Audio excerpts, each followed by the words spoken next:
ये राष्ट्रीय जनता दल वाले सारी पॉलिटिकल पार्टियों को बैठा देना चाहते हैं। वो समझ रहे हैं कि एम वाई हमारा है, बाकी लोग। देखिए, हम लोग किसी से नहीं डरते, राष्ट्रीय जनता दल को डर लगता है। एमआईएम से आप लोग को कोई डर नहीं लगता है? नहीं, किसी भी पॉलिटिकल नहीं, पार्टी ओवैसी से। ने कहा है ना कि 60 से 70 सीटों पे इस बार चुनाव लड़ेंगे बिहार में, तो नुकसान नहीं होगा आप लोग नहीं का? नहीं, उनको 243 सीटों पर लड़े। क्या लग रहा है, राष्ट्रीय जनता दल को ये डर लग रहा है कि मुसलमान एमआईएम के साथ चले जाएंगे, जदयू के साथ चले जाएंगे, इसलिए वो सलाह दे रहे हैं कि चुनाव नहीं लड़े? लेकिन अब तो शहाबुद्दीन साहब को याद कर रहे हैं तेजस्वी यादव तो। देखिए, जब कश्ती डूबने लगती है तो ऐसे ही जो है ना, लोगों को याद किया जाता है। शहाबुद्दीन साहब हों, तस्लीमुद्दीन साहब हों, या डॉक्टर शकील खान साहब हों, या जो भी हों, उन लोगों ने जो पार्टी बनाई, उस पार्टी से उनके लोगों को क्यों बाहर किया गया। आज राष्ट्रीय जनता दल के संस्थापक कौन लोग थे? यही लोग थे जिनका मैंने नाम लिया।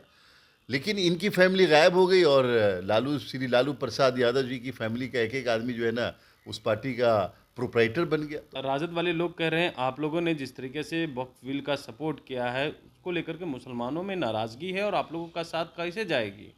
नहीं, वक्फ बिल के पे मुसलमानों की नाराजगी है, हमारी भी नाराजगी है। बिहार में इस वर्ष विधानसभा का चुनाव होना है, उससे पहले तमाम पार्टियां जोरों शोरों से तैयारी कर रही है। जदयू तमाम जगह अपनी अपनी पार्टी को मजबूत करने में लगी हुई है। खुद जदयू एमएलसी खालिद अनवर विभिन्न जगह घूम रहे हैं, खास करके सीमांचल एरिया में जहां मुसलमान वोट बैंक ज़्यादा है।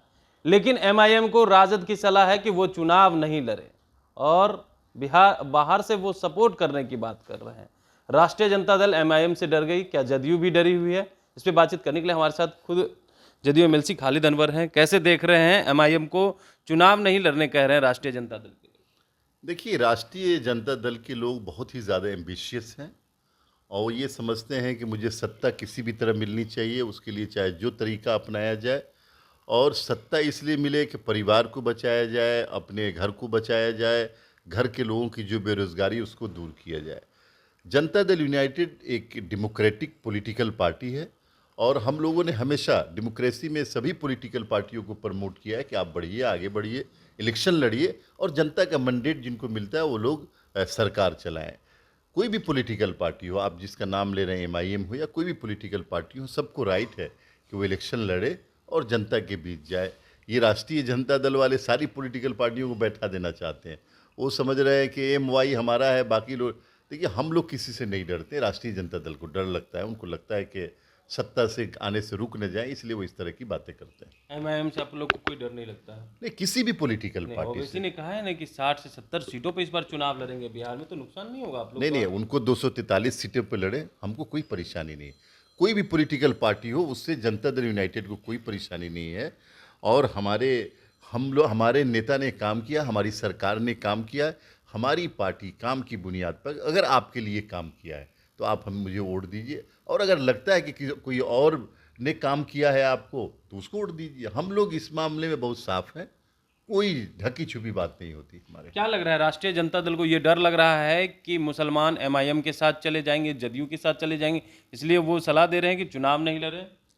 देखिए, राष्ट्रीय जनता दल के बैग में कुछ नहीं है बताने को, कि वो बताएं कि हमारी जो 15 साल सरकार थी हमने क्या किया, या हम गठबंधन में आए 1.5 साल जो काम किए उसमें हमने अपने तरफ से क्या किया। इनके पास बताने के लिए कुछ नहीं। और दूसरी चीज़ ये कि करप्शन के बड़े बड़े आरोप लगे हैं राष्ट्रीय जनता दल पे, उनके नेताओं पे परिवारवाद का आरोप लगा है, और लोगों ने देखा है कि किस तरह से जंगल राज ये लोग बना देते हैं, लॉ एंड ऑर्डर ख़त्म हो जाता है, भाई भतीजावाद होता है, मामू फूफा खाला खालू नाना नानी मामा मामी सब लोग जो है ना सरकार में आ जाते हैं। तो ऐसी पार्टी को बिहार के लोग सरकार में ले आएंगे, ये नामुमकिन है, और इसी को देख करके वो खुद घबराए हुए हैं। आप कह रहे हैं खुद घबराए हुए, लेकिन अब तो शहाबुद्दीन साहब को याद कर रहे हैं तेजस्वी यादव तो। देखिए, जब कश्ती डूबने लगती है तो ऐसे ही जो है ना, लोगों को याद किया जाता है। किसको याद करें? इसको याद कर लो, उसको याद कर लो, उसको याद कर लो। अरे, आप मरहूम शहाबुद्दीन साहब को याद करें या जिसको भी याद करें, लेकिन ये भी याद रखना चाहिए कि आपने मरहूम शहाबुद्दीन साहब के साथ क्या किया, उनकी फैमिली के साथ क्या किया, मरहूम तस्लीमुद्दीन की फैमिली के साथ क्या किया आपने, मरहूम अनवारुल हक साहब की फैमिली के साथ क्या किया, मरहूम डॉक्टर शकील खान की फैमिली के साथ क्या किया। ये सब जनता देख रही है ना, उनकी फैमिली के लोग भी देख रहे हैं और उस इलाके के लोग भी देख रहे हैं कि इन सारी फैमिलियों को आपने अपने राष्ट्रीय जनता दल से किस तरह जैसे दूध से मक्खी निकाल देते हैं उस तरह से आपने निकाल के फेंक दिया। क्या लग रहा है कि मरहूम शहाबुद्दीन साहब को याद करने से फिर मुसलमान वोट बैंक जो है वो उनके साथ हो जाएगा या जदयू के साथ ही रहेगी?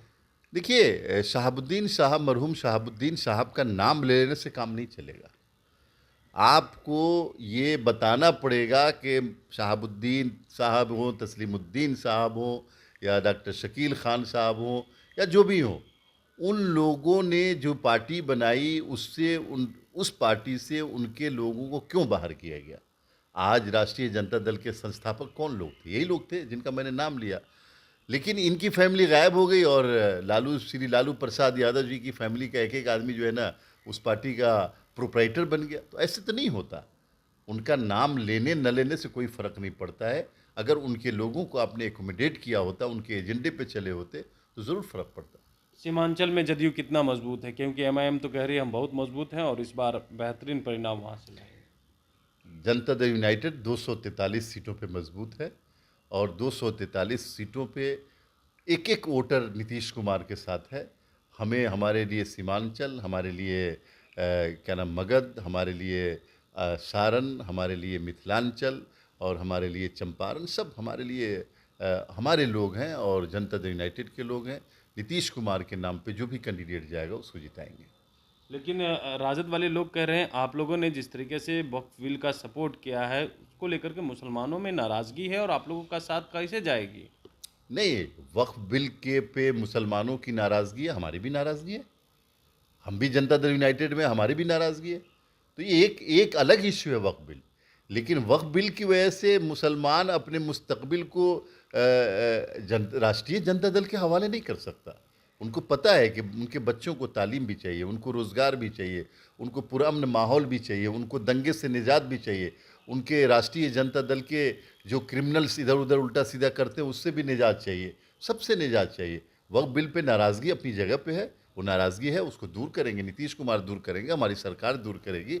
लेकिन इसके साथ साथ सैकड़ों काम है जो समाज और मुसलमानों के लिए हुए हैं, उसको मुसलमान नज़रअंदाज नहीं कर सकते।